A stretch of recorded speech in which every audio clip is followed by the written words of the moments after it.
Picture this. You're stood in a corporate boardroom, cleaning up a mess, just outside the door. You pop in for a second to grab your trolley, and suddenly the chief executive is jabbing his finger at you, bellowing in front of all the suits. You're nothing but a cleaner. Remember your place. Your heart's hammering. Everyone's staring. You grip that mop handle so tight your knuckles go white. But here's the thing that'll blow your mind.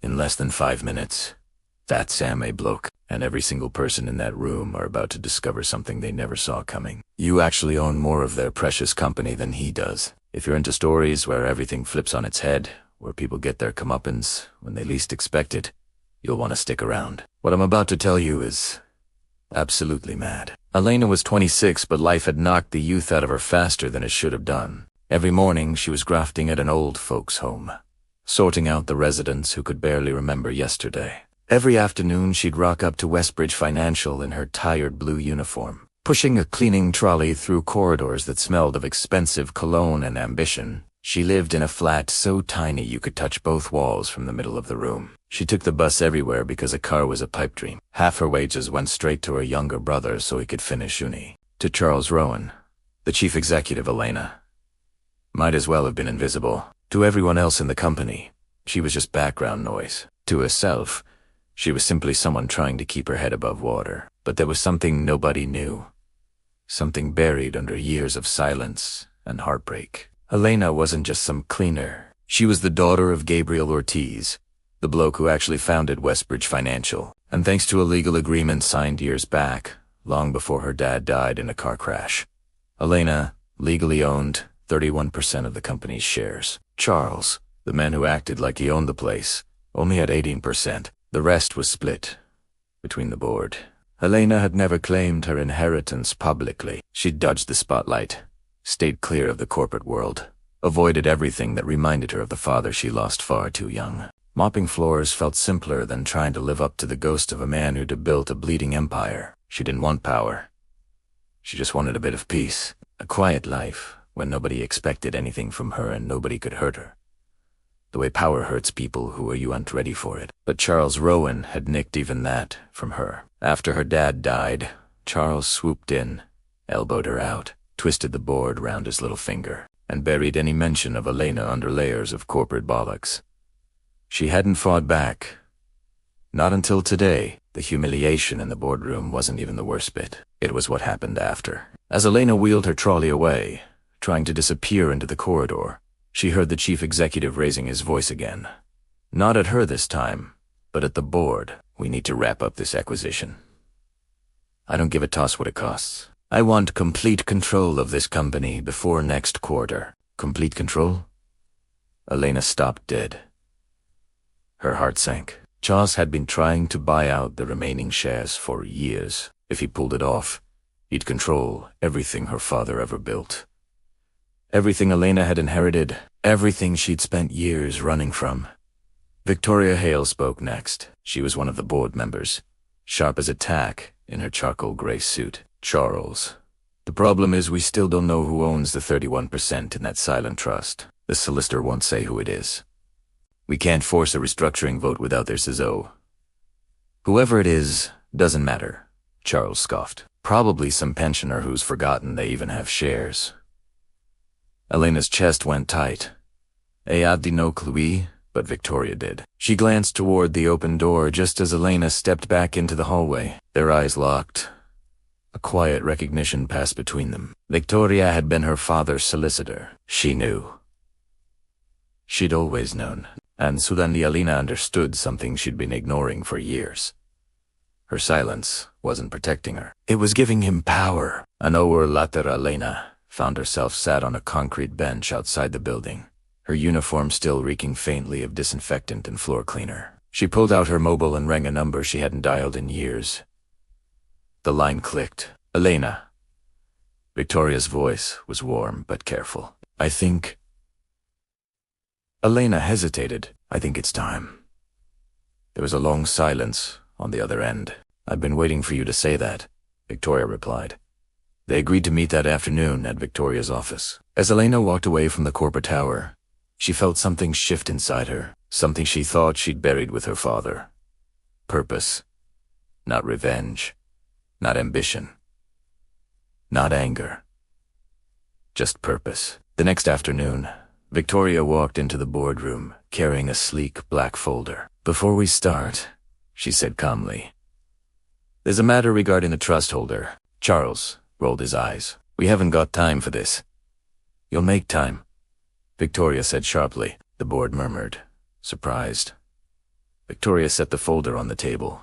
"The beneficiary of the 31% has chosen to reveal themselves today." Charles sat up straighter. "Finally." "Who is it?" Victoria turned toward the door. A shadow appeared.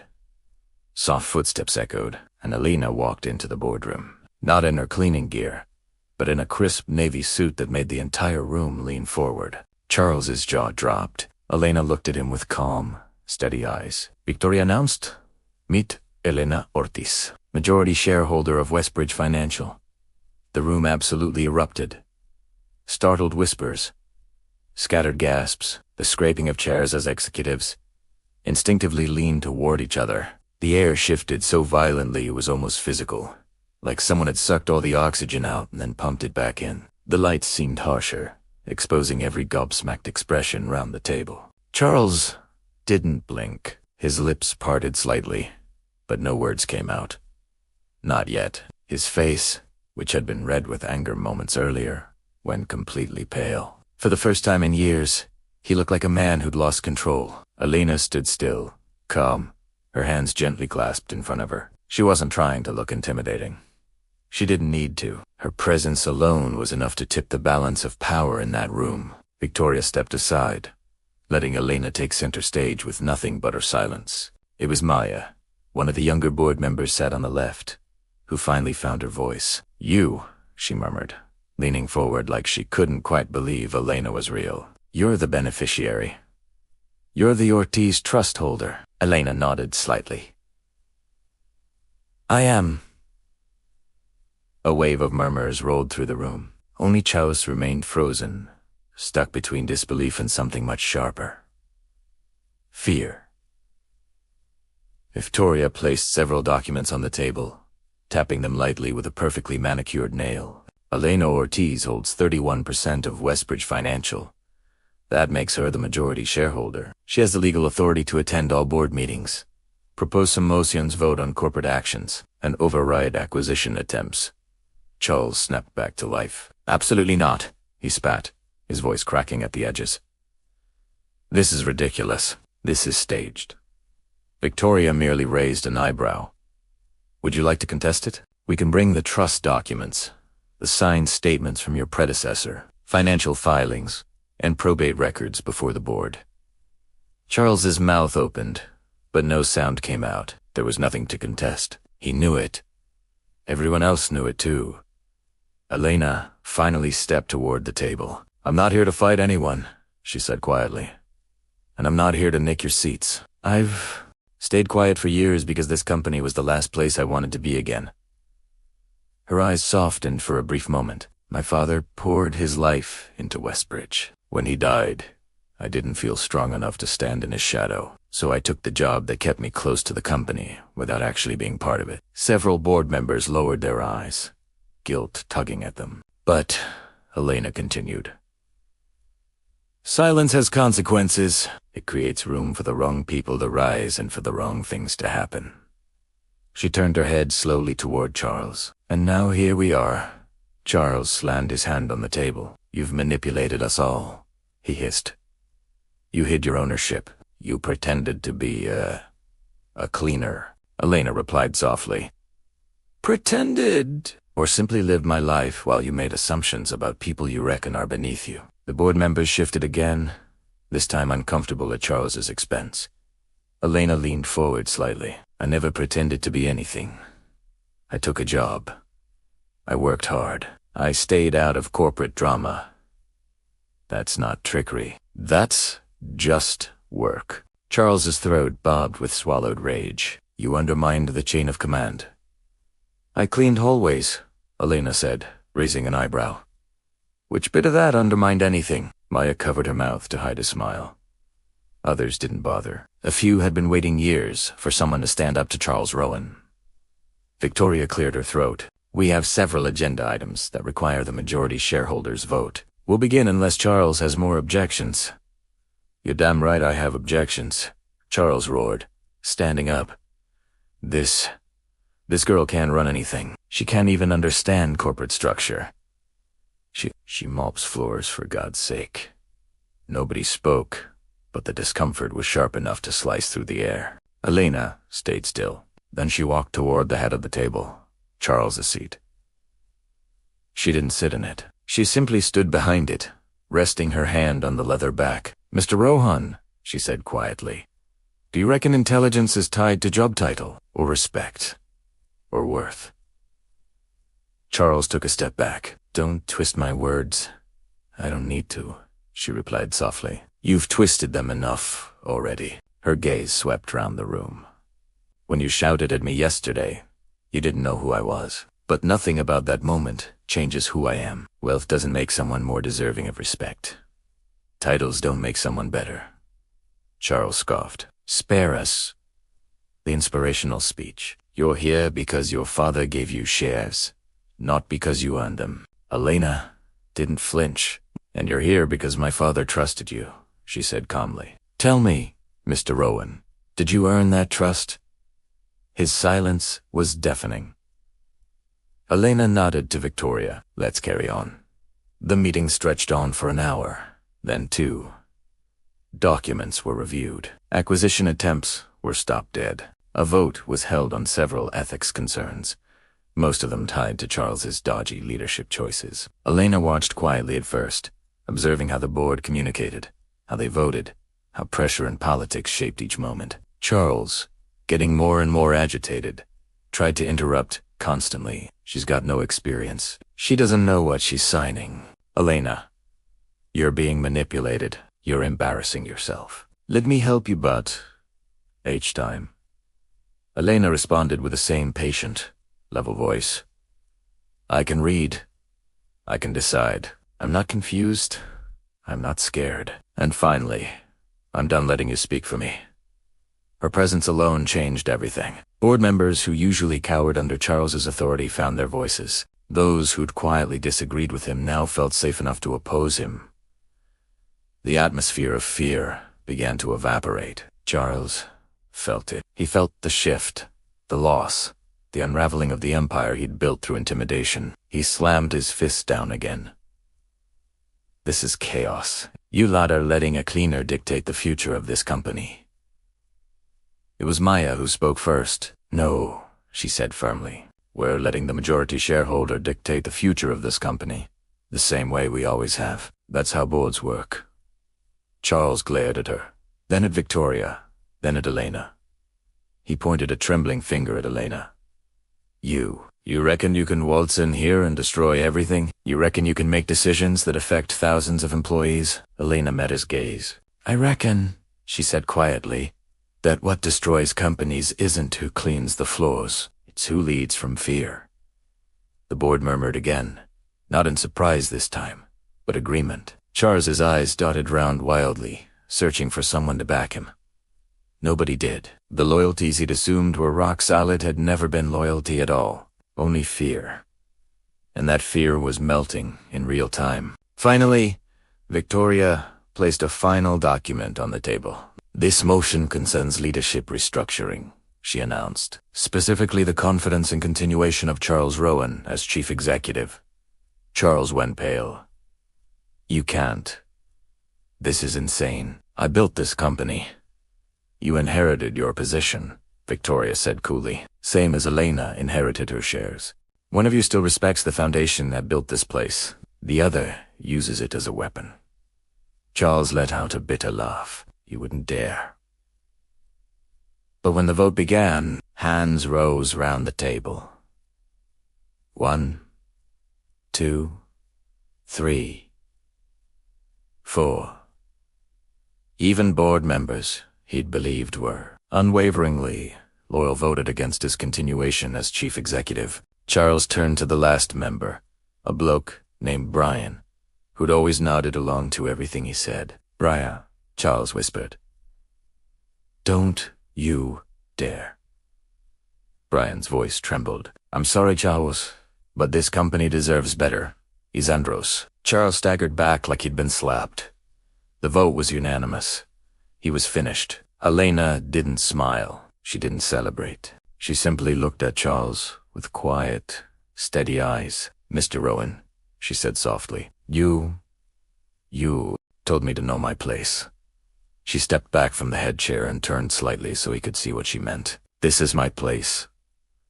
Not because I'm better than anyone here, not because I deserve more, but because you tried to take away what wasn't yours. Charles stared at her, his face ashen. You'll regret this, he whispered. Elena shook her head. No, she replied, but someday, I hope you regret the way you treated people who weren't in power.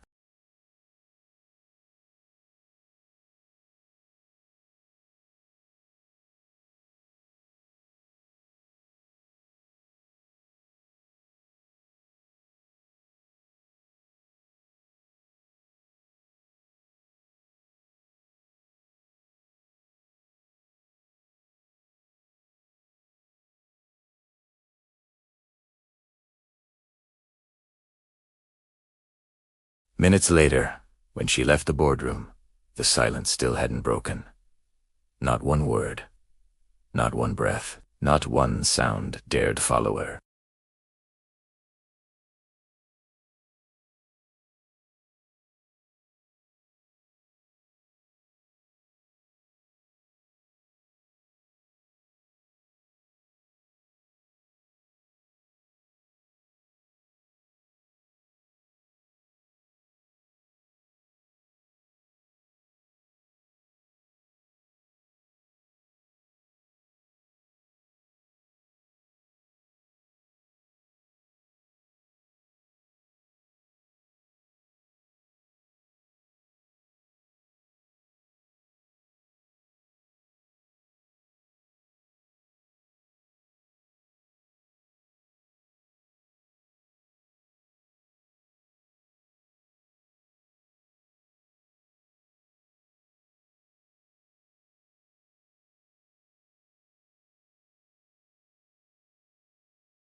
The doors slid open to the lobby. Employees bustled about, unaware that the company had changed hands in the space of an afternoon.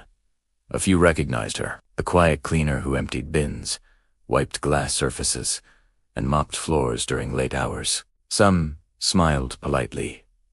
Some didn't notice her at all, and somehow she didn't want them to look at her differently. She didn't need anyone to bow or scrape or treat her like royalty. She just needed them to know she wasn't invisible. As she crossed the lobby, something unexpected happened. One of the junior employees, a young lad with a stack of folders nearly slipping from his arms, hurried toward the lift but dropped half the papers. He let out a small groan as he bent to collect them. Elena knelt next to him. Here, she said with a gentle smile, gathering several sheets. Let me help. He blinked in surprise. Oh, cheers. You're welcome. When they stood, he stared for a moment, like he was trying to place her face. Wait, aren't you just someone who works here? She said softly.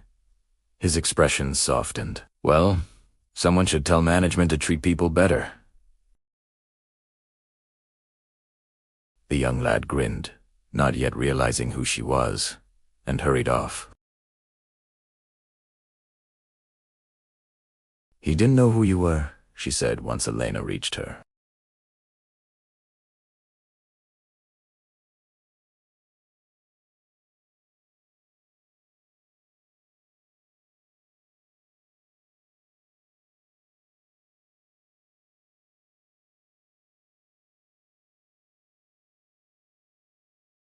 Behind her stood several others, dressed in tailored suits but wearing expressions stripped completely of corporate stiffness.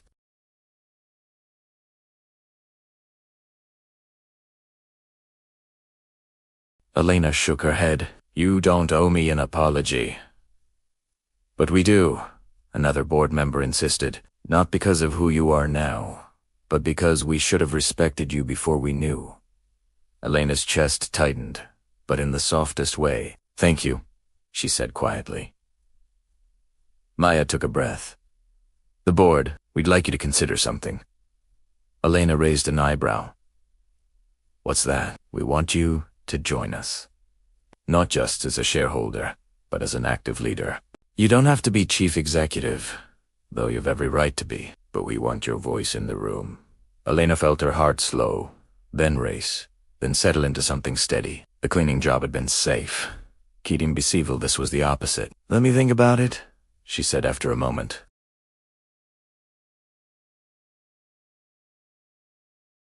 The board members drifted away, leaving Elena and Victoria standing together in the center of the lobby. What do you want to do now?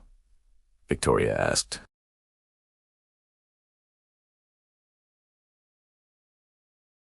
I want to go home, she said with a small laugh. Take off these shoes, have a cuppa, and maybe sleep for a week.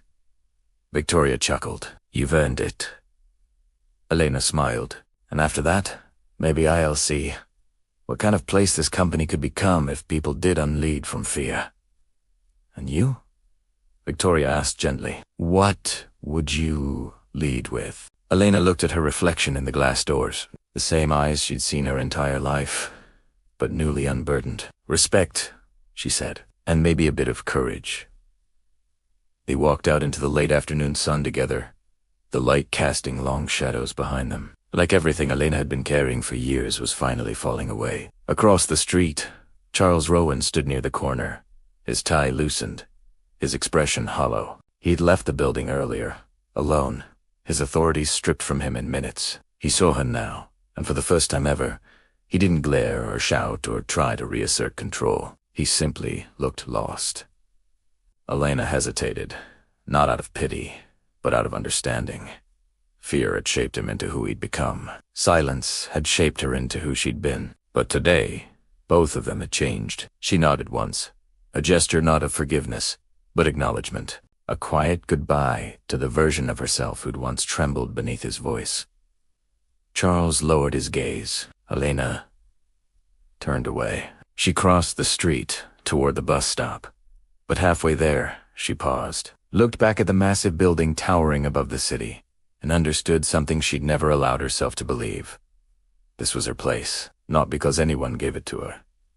Not because she inherited it, but because she'd finally chosen to claim it. The wind picked up lightly, brushing her hair across her face as she took one last breath of the day. Then she walked toward the future, waiting just beyond the corner. Not as a cleaner, not as a hidden heir, but as someone who finally knew exactly where she belonged. And 'tis time nobody could tell her otherwise.